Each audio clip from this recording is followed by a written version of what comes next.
So, Bali Business Club, here we are again with Omri Ben-Canaan. Hi. Today we're talking about the 7 factors that you have to take into account when acquiring leasehold or freehold or long-term rental. Or everything. villa or anything or anything. Yeah, basically. Yeah. So, like Gawain said, today we're going to talk about those 7 points. We made that list this morning, so hopefully we didn't forget something. And it's also so intuitive. If you've been living here for a couple of years, you know these things naturally. But if you haven't been, these are the most important things to take into account. And so unique to Bali also. So absolutely, this is a must-watch episode if you've new. If you've been living here for under a year, this is a must-watch. So yeah, over to you. All right. Well, let's do it.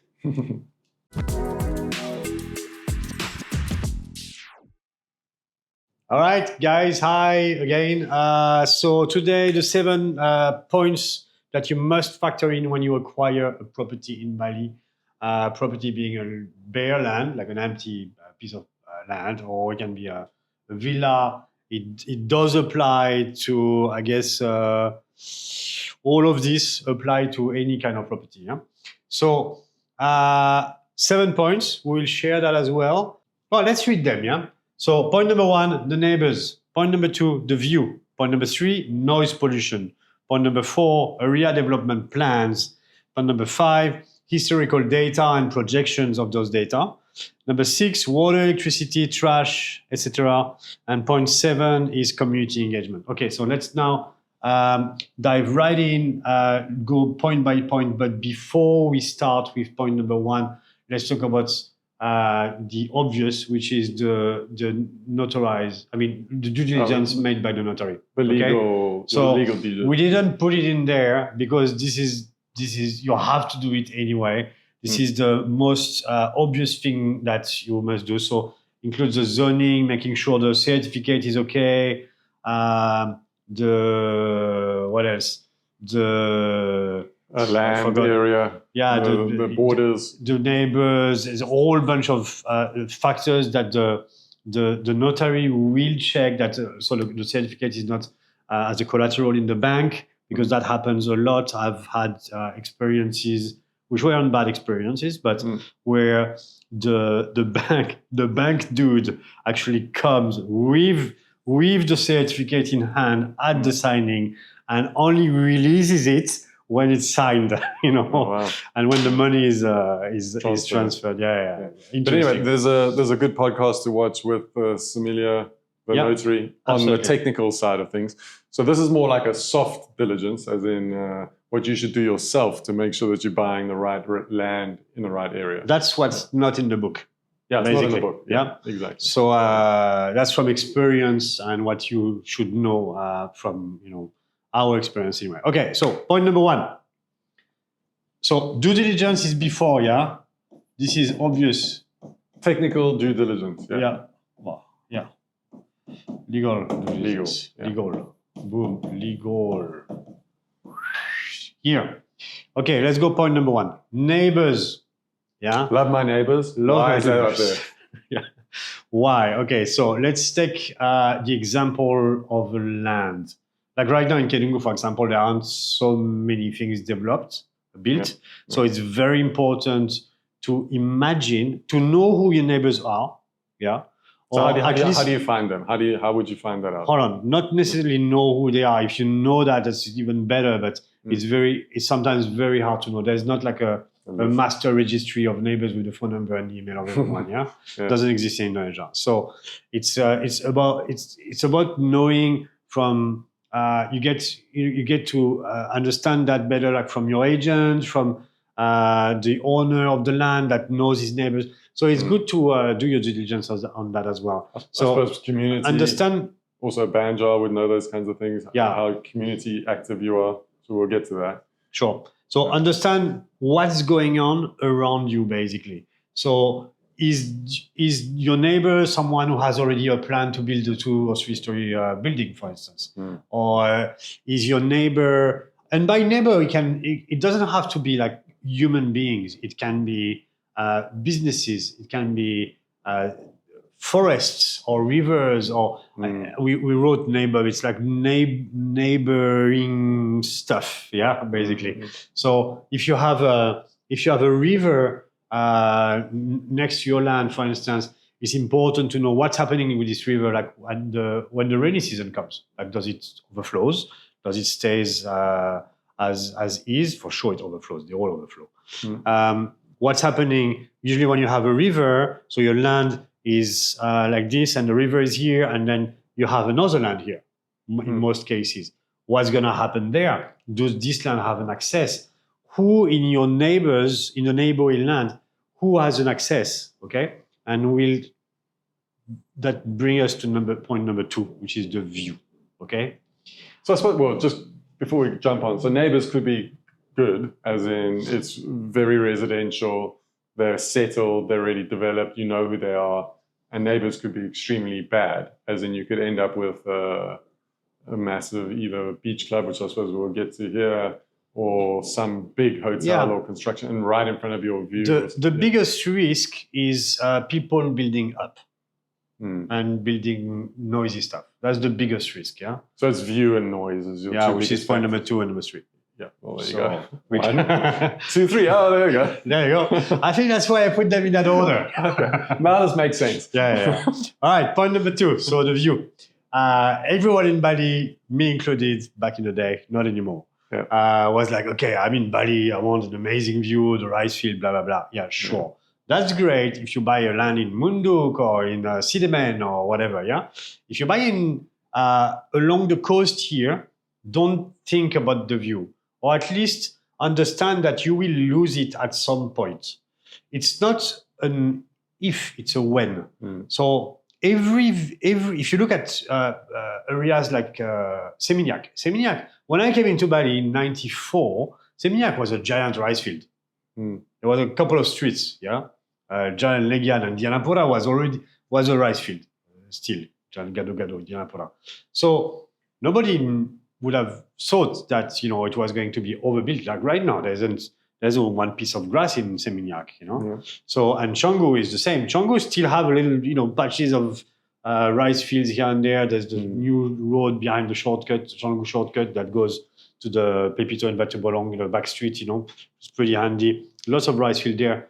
Mark my words, in 1 year, you don't see any more grass. For sure, there will be a little bit in between the houses, the developments, but like the main street will be covered with businesses. Yeah, when I first moved here, that was my first mistake I made. I was always trying to find a rice paddy view, and then I would be destroyed with construction right in front of me, and I'd have to move again. So there's a trick, actually. I didn't think about this one when I wrote this, but I'll let you know in a second. So it's very important to understand that your view is not here to last. So what does that mean? That means when you do your architectural plans with your architect, you can do a house that's open with how do you call it, the pool overflow, like al fresco living inside outside over or something. But it's the overflowing pool, infinity pools actually. The infinity pool with a beautiful rice field in front. Okay, great, do it. But understand this: that when someone will build, maybe not in 2 years, maybe in 5 years, 10 years, 20 years, whatever.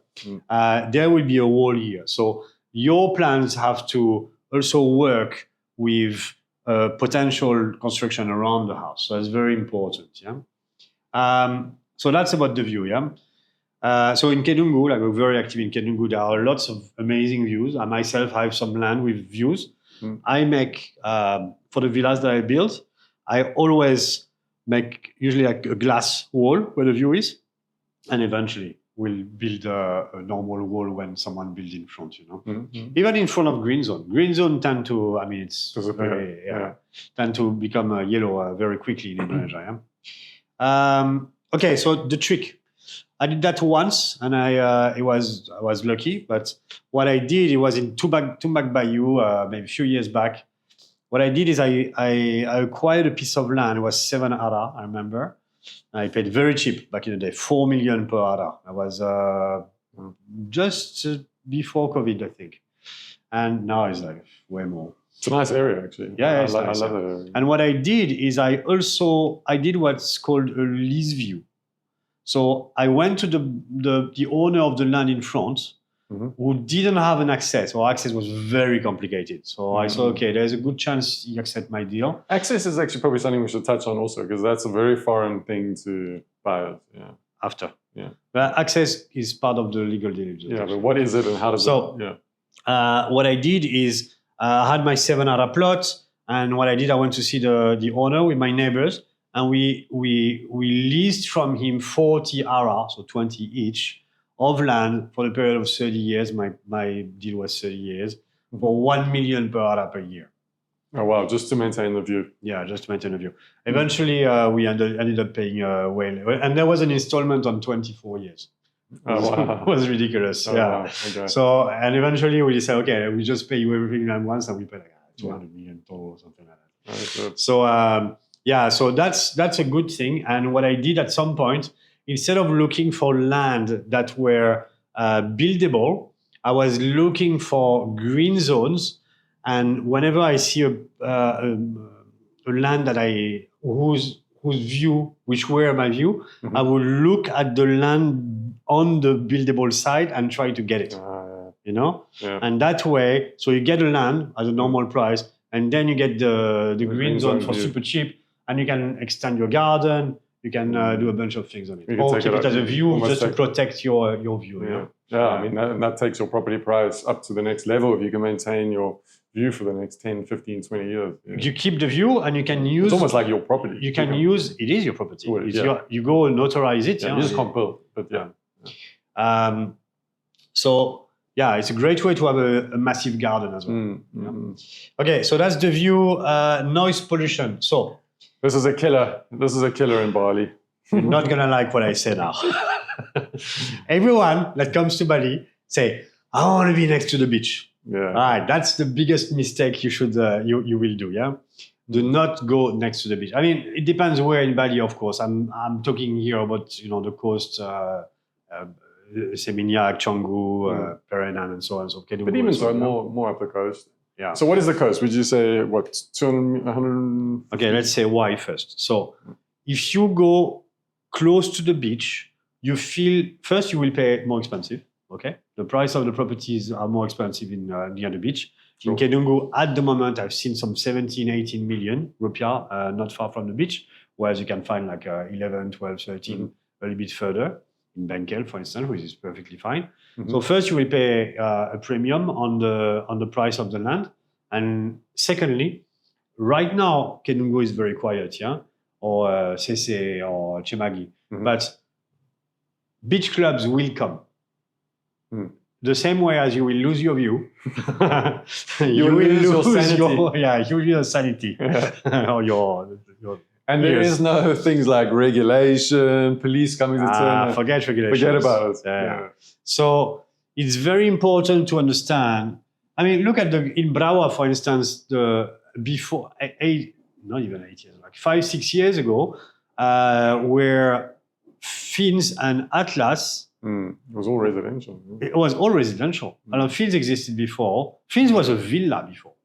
Oh, really? Yeah, it was a big villa that was transformed into a beach club. Yeah. Wow. And Atlas, there were a few villas, and there were all the little beach bars that were so cool. The Brekele, not the Machan, I forgot the names. Anyway, so all these places were bought up by Otman Paris or whatever his name is, and they did the Atlas. Imagine living in a house, in a villa next to Atlas. Actually, there is one. If you go into Atlas and you go to the very end and you look over the fence, there's a massive, beautiful villa, massive, maybe 50 ara or something. Oh, wow. Nothing in there, empty, because it's too much noise. Yeah. I went to Café Del Mar. I went to visit a villa next to Café Del Mar. On the other, so if you're in Café Del Mar looking at the ocean, you have the river here, and there's a villa here, and like an old school Seminyak villa style, like when the beachfront was super cheap, It's maybe almost 1 hectare. And I talked to the maid. So the agent was like, amazing villa, blah, blah, blah. The villa is amazing. You look at it, it's like, wow, And then I talked to the man, and she goes like, No. 3 a.m. you'll be. Yeah, not 3 a.m. Like 6 p.m. is finished here. The noise is crazy. You can't live in there. But that doesn't even, I mean, it's not even the big clubs you got to worry about. It's just like a normal, like bistro, you know, like a restaurant. Yeah. A vibey restaurant can open up. I mean, the clubs is the most scary thing because they put the decibels, yeah. But if you go right next door to live music or karaoke or something, you're dead. You're dead, yeah. Not too close to the main roads. So my land where I'm building my villa is a bad example in Kedungu, next to Salty Cowboy, because it's like right on the thing, yeah. Yeah. But that will be. But you don't follow my example. You're going to build right back off the road, no? No, I'm going to make some buildings in front, like commercial, and then the villa in the back, yeah. With a big, I mean, it's quite a big land, it's 14 aras, so I'll have a bit of a setback, yeah. Hopefully it'll be enough. Okay, so noise pollution, yeah. Don't go too close to the shore, because even though it might feel more attractive to be close to the beach, it might destroy entirely your sanity and your business if it's a villa that you build for business or.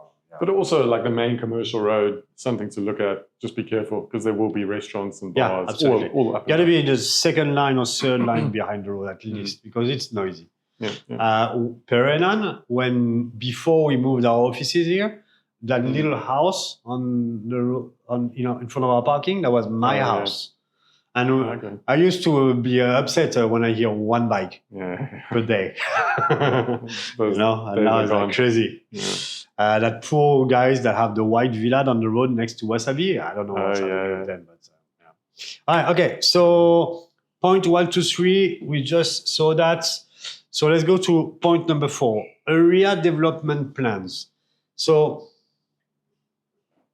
choose your area contingent on what you know about what is going to happen next in that area. In places like Canggu, Seminyak, whatever, it's already too late, I want to say. Like it's already done. I mean, it's already fully developed. There's construction everywhere.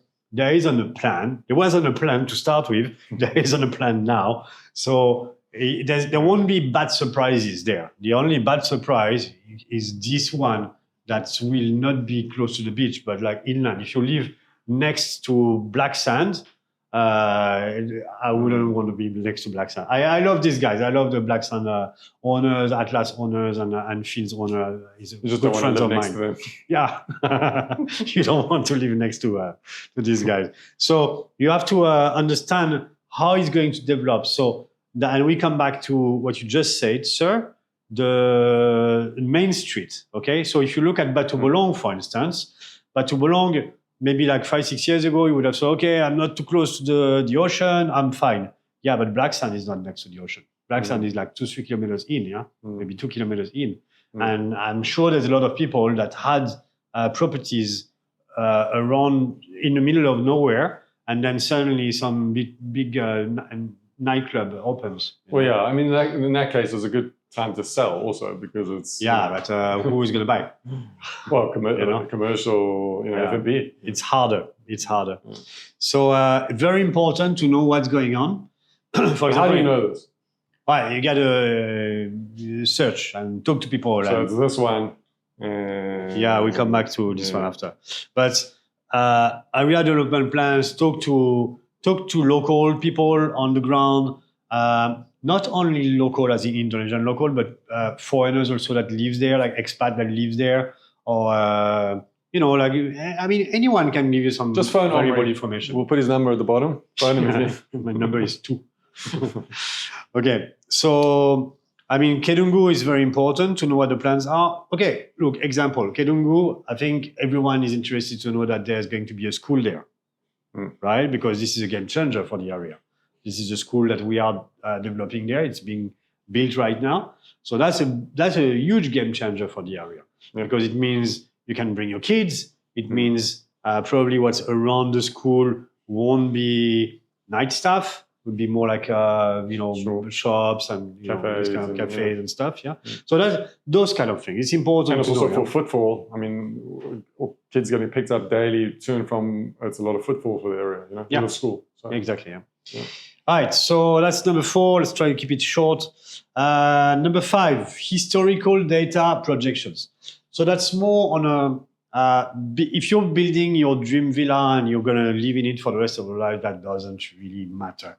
But if it always matters, but not as much as if you have a business or if you want to make your villa a business. If you want to do some Airbnb or if you want to rent it for a longer term or whatever, it's important. Or if you want to flip it, if you want to build a house or not build a house, if you just want to land bank, and it's important that you understand where you come from and where it's going. So we have, and I think they're on the Kenungu Fund website as well. You have data from different areas. Like I think we have Brawa, Batu Bolong, Perenan, right? So you can see the different areas and the price points on for leasehold, for commercial and residential in the past 5-10 years. Something like most that. good property agents will not have that data information. Not all agents have that, unfortunately. And also we talked about that. Don't trust all the agents. Yeah. No. They will tell you what you want to hear. Yeah. Love you guys, but the agents, I mean, be careful. Okay, so important to know. For example, if you go to Kenungu today someone will tell you, okay, the price is 13 million. Okay, you have to understand how it got to 13 million. So a year ago it was 5 million. So it did almost 2.5x in 1 year. And it will get, in 1 year, it will do another 2x or something like that, yeah? So it's important to understand that data, to apply it to your business so you know what your bottom line is going to look like in 5 years, 1, 2, 3, 5 years, you know? So that way you can make a plan. You can say, okay, I'm putting $100,000 down now, and that $100,000 is going to look like, it's going to become $250,000 in so many years. And with that money, I'm going to buy this and that, and so on and so forth. So you make like a 10-year plan. So let's say, retirement plan. Yeah, exactly. All right, point number 6, water, electricity, trash. Also a big topic of contention at the moment, some of these factors, mainly down south, but problems. Can be problematic. So we put that, especially to talk about water, on the Bukit. So the Bukit is the peninsula that's attached to the main, it's Uluwatu, really. Yeah, it's the south of Bali, the little put in the back, at the bottom. Surfers love the place. Yeah, so the Bukit doesn't have water. Plain and simple. You have if you want to have water, you have to dig the height of the cliff, which is sometimes 100 meters or more. And then you have to dig more. Well, Bukit means mountain. Water. Yeah, Bukit means mountain. Yeah, so getting water fundamentally on a mountain is not an easy thing to do. Well, so they have to truck it in. There are some what do you call it, plates? Yeah, water plates, water sources and water plates. Like pools But on the Bukit, you won't find it. So what happens then? And we come back to this. Bukit is a very good example. So there's no water. So the only way you can get water is by buying it. Okay. So if you buy it, they bring it by trucks, and the system works perfectly fine. Yeah, you can get your water every month or 2 weeks or whatever. Yeah. The problem with that is that the more development there is, the more water is needed, the more trucks are on the road. And those roads are not getting any bigger. No, and the trucks are getting a lot more common. I was there last weekend. It's chaos. It's just full of water trucks, and it will be way more than now in 1, 2, 3 years, because people are just, going to book it. And it's dangerous. I mean, those trucks fly down those roads, mountain roads, and they're all full of water, and they're, I don't want to be one of them. Behind one of them.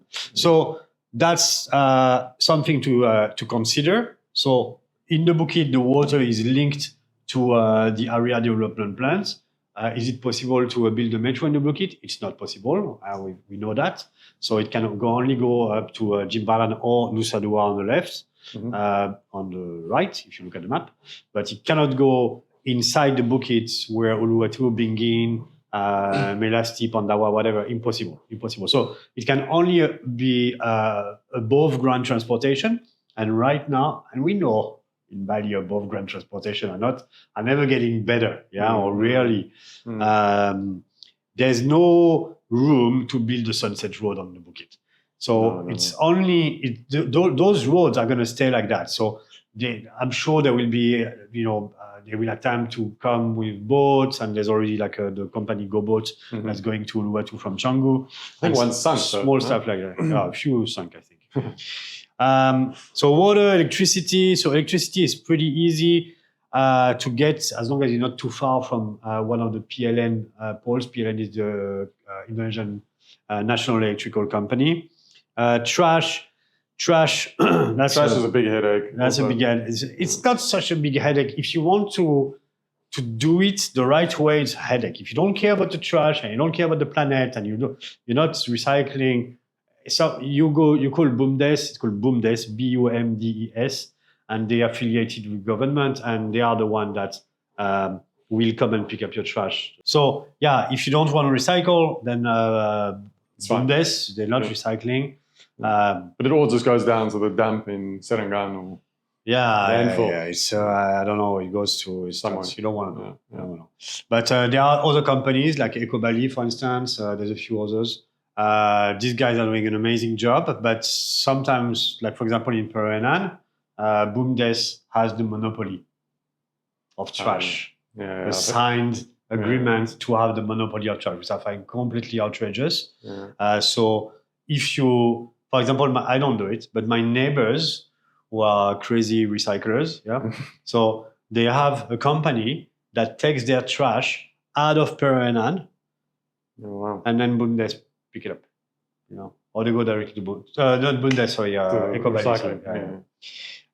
It's a bit too much for me. Anyway, so and then seventh point, we added it because we think it's not a deal breaker, or it's something that maybe you want to look into. Some areas have a very strong and a very tight-knit community, mainly around expats. I mean, we are addressing our Banjar users as a community in itself. No, I'm talking community, expat community. So, for example, in Perenan, we have a WhatsApp group, like multi subgroups, whatever. There's like 750 residents are on the group, so it's very easy to communicate with one. Everyone is on the group. Banjar is on the group. Desa is on the group. All the government officials. Banjar means city hall. All the government officials are not all, but many are on the group. So it's super easy to communicate, and it kind of like bridge the gap between the local community and the expat community. It also keeps everybody very well aware of all these other things. Exactly. And it's helpful. You can absolutely. So you can. It's important. I thought it's nicer to be in an area where you have a strong community, so you can get help for some stuff. People can give you advice on other things like don't buy there, or this guy is a douche, or whatever. Noise here coming, and something. Exactly, you'll get a lot of information from those guys. So it's important, and I know that I know because I'm part of the process as well. But like in Kedougou, for instance, and in Perenan, but we got a lot of people. I mean, there's a ton of valuable information in those communities. So talk to people that live there. Whether they are local or again, we said that earlier, whether they are local or they're expat, probably easier for you guys to talk to the expat, because I'm guessing a lot of our viewers are expats. But it's important to talk to everyone. Try to get various information from different people. Don't believe this one dude. Believe a few of them. Yeah. So well, that's it.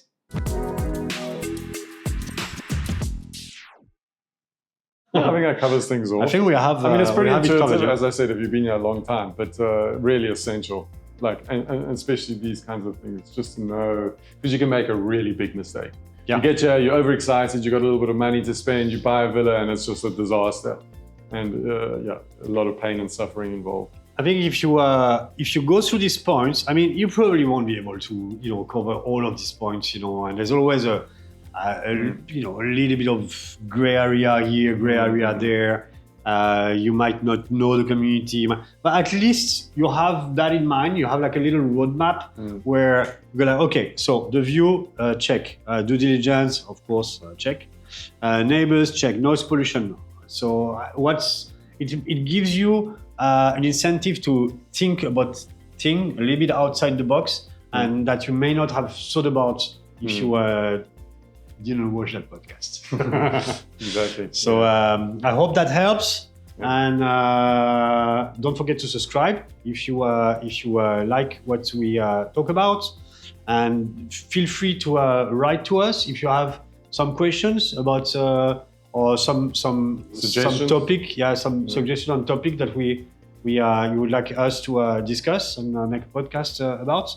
We'd love to hear from you, and comment below, share, and see you next time. Thank you, Gawain. What's our next one about? Oh, if only I knew. This is a golden nugget, I think, next time. So keep your eyes out for that, and subscribe below, and we'll let you know. Yeah? And perhaps the next one, we are in our new studio. Ah, yes. So we are building a state-of-the-art podcast studio in 2 rooms from here that costs us a lot of money. I hope it's useful. And hopefully you will enjoy and like the surrounding. We will a lot more than standing. Standing in my office. Yeah. All right. Thank you, guys. Thanks. Bye-bye.